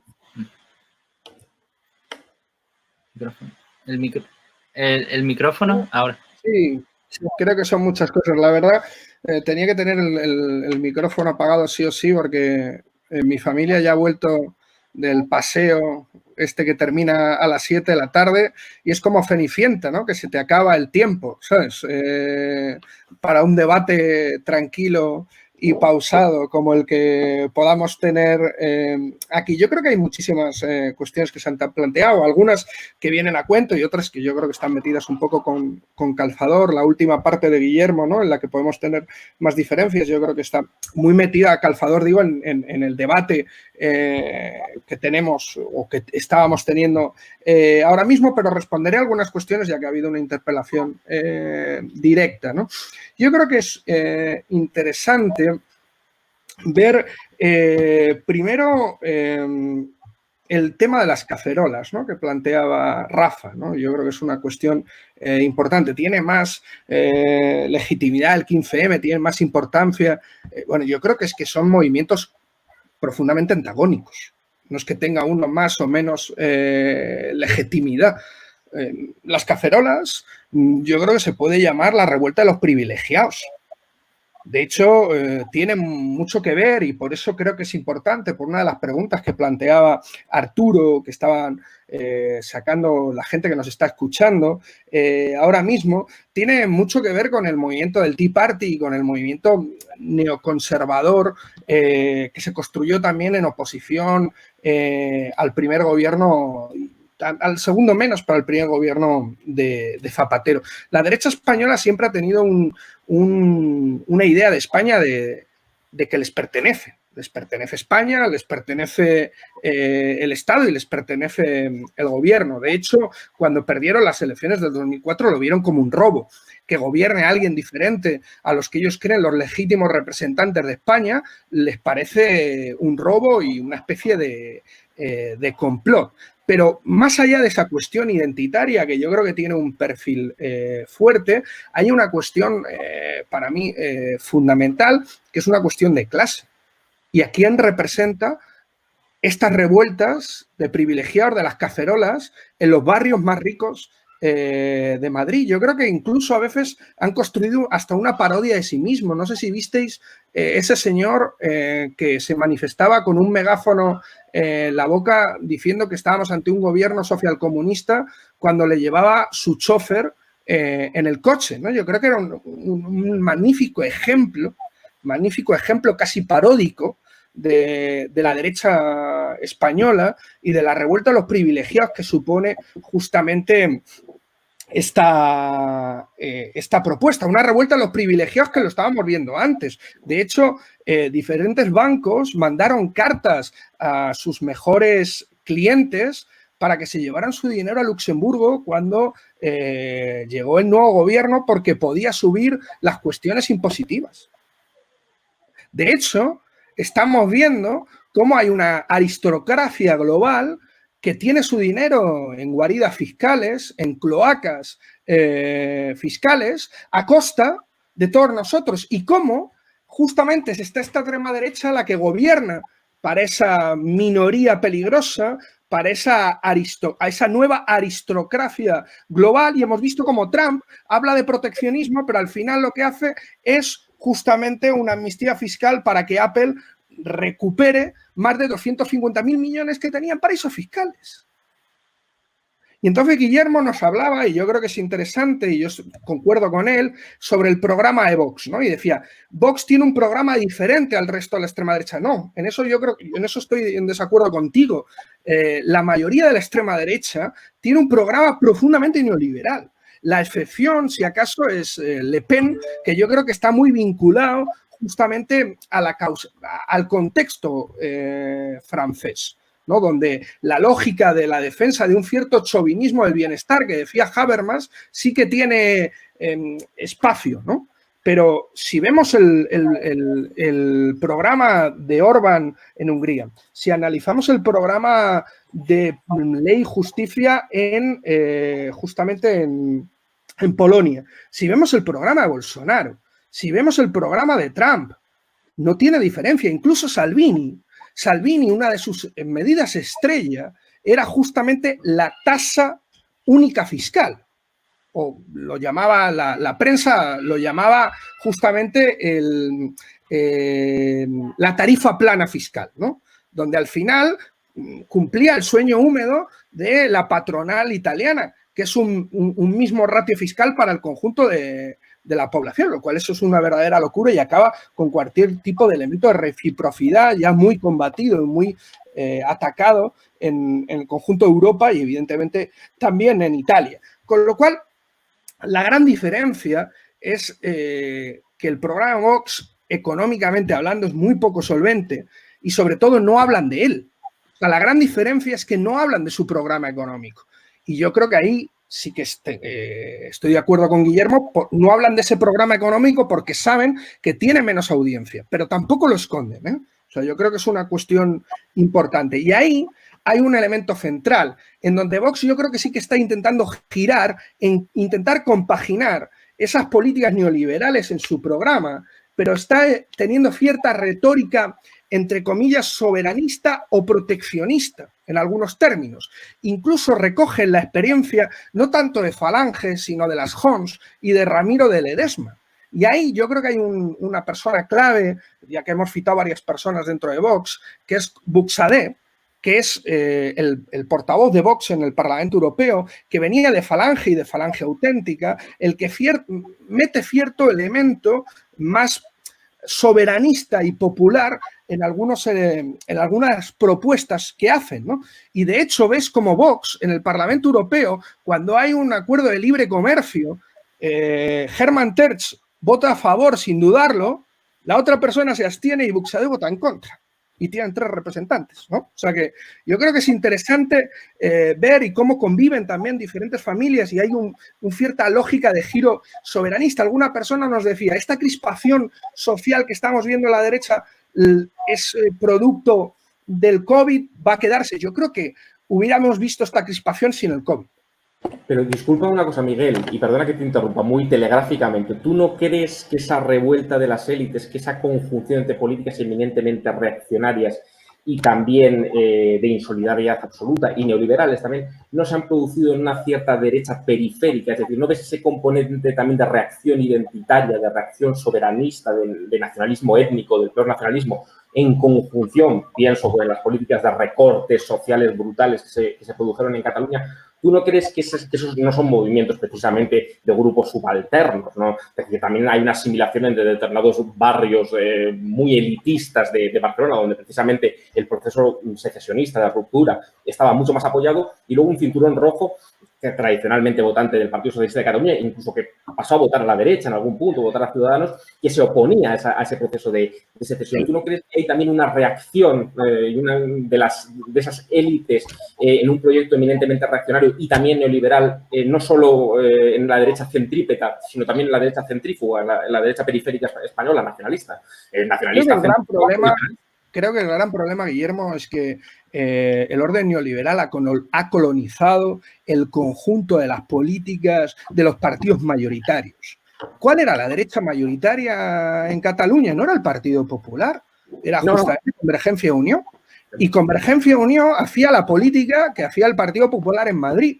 En cambio, el Partido Popular en Cataluña se convertía en algo más asimilable al Frente Nacional. ¿Por qué? Porque como había una derecha hegemónica que ocupaba su espacio, necesitaba buscar nichos y espacios electorales diferentes, y ahí está el experimento de Badalona justamente con Albiol. Pero si vemos Euskadi, donde pasa algo parecido, donde tenemos una derecha hegemónica que es el PNV, que no es el Partido Popular, Maroto en Vitoria emula también esa lógica de cierta política de Frente Nacional que hizo Albiol en Badalona y en Cataluña. A ambos les resultó electoralmente muy útil. Ambos fueron alcaldes justamente de estas 2 ciudades, que son 2 ciudades muy importantes en ambos territorios, cuando su partido era prácticamente insignificante en la disputa de la derecha. Convergencia y Unión recortó y la gente salió a la calle justamente contra esos recortes, pero recortó Susana Díaz, recortó el Partido Socialista, recortó Zapatero, que hizo los mayores recortes justamente de la historia, con lo cual vimos cómo ha habido un recorte generalizado. La gran diferencia es que yo creo que la derecha nacionalista catalana, y evidentemente la izquierda nacionalista catalana en ningún caso, pero la derecha nacionalista catalana no utiliza como elemento central una cuestión excluyente de elementos centrales de, por ejemplo, el acceso a recursos básicos, cosa que sí plantea la derecha, en este caso de matriz española, y lo vemos en Vox. Guillermo, es que si no, intento terminar la argumentación. Perdón, sí. Yo creo que es importante. Entonces, no vemos a una derecha, y de hecho, incluso, tú decías, ¿cuál es el corpus para el derecho a decidir? ¿No? O sea, es un elemento. La derecha y la izquierda catalana plantea lo que plantea la mayoría de la sociedad internacional. El derecho a decidir es de aquel que vive y reside en esa parte, no como hace la extrema derecha, que intenta vincular la incorporación a la nación con un compromiso identitario. Eso lo vemos justamente en la extrema derecha del Tea Party, con Reagan, con las guerras culturales que empezó. Lo vemos con Francia, en donde se le compró ese discurso a Le Pen y vimos esos exámenes que planteaba Sarkozy de quién es francés, y se planteaba que incluso familiares y familias que llevaban 3 y 4 generaciones en Francia no eran francesas. ¿Por qué? Porque no comulgaban con la idea de Francia, con la idea identitaria de Francia. Eso no lo hemos visto de forma... ¿Ha podido haber casos? Claro, pero no lo hemos visto de forma mayoritaria en el movimiento nacionalista catalán, y yo creo que esto es una gran diferencia. Y cuando yo pongo ejemplos, yo pongo el ejemplo que defiendo el derecho de decidir en Escocia, en Cataluña o en cualquier región o parte que decida mayoritariamente que quiere expresar esa decisión política. Algo que no defiendo yo, que lo defienden teóricos del marxismo, como Lenin, como Trotsky. O sea, que tenemos mucha literatura alrededor de esa cuestión, que yo creo que sería interesante. Y también una cosa que salió antes, ya para cambiar un poco de tercio, pero me parece importante, sobre el tema de eje izquierda-derecha o abajo-arriba. El primero que plantea eliminar la lógica de izquierda-derecha es Lenin, que plantea la lógica izquierda-derecha. Porque Lenin plantea que la lógica izquierda-derecha es una cuestión parlamentarista y parlamentaria heredera de la Revolución Francesa. El propio Lenin es el primero que empieza a plantear justamente esta lógica de arriba abajo, ¿no? Evidentemente, yo creo que luego otra gente le da otro tipo de contenido que no tendría nada que ver, y por eso una cosa que decía Marina, que a mí me parece interesante, que es el concepto de Marx sobre los bonapartismos, o incluso de Gramsci sobre los cesarismos, ¿no? O sea, que yo creo que explicarían ciertos movimientos que estamos viendo ahora. Y yo solo quiero terminar con una frase que me parece que viene al caso por lo que estábamos hablando. No sé si pudisteis leer el magnífico libro sobre la Revolución Francesa de Alexis Tocqueville.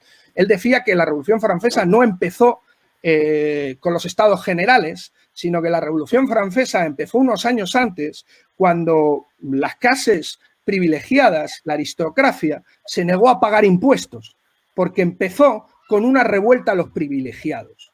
Estamos viendo ahora mismo una vuelta y una revuelta a los privilegiados, en donde la extrema derecha es su elemento más significativo y su elemento de combate más fuerte. La cuestión es, ¿podremos ver una revolución que acabe con esos privilegios?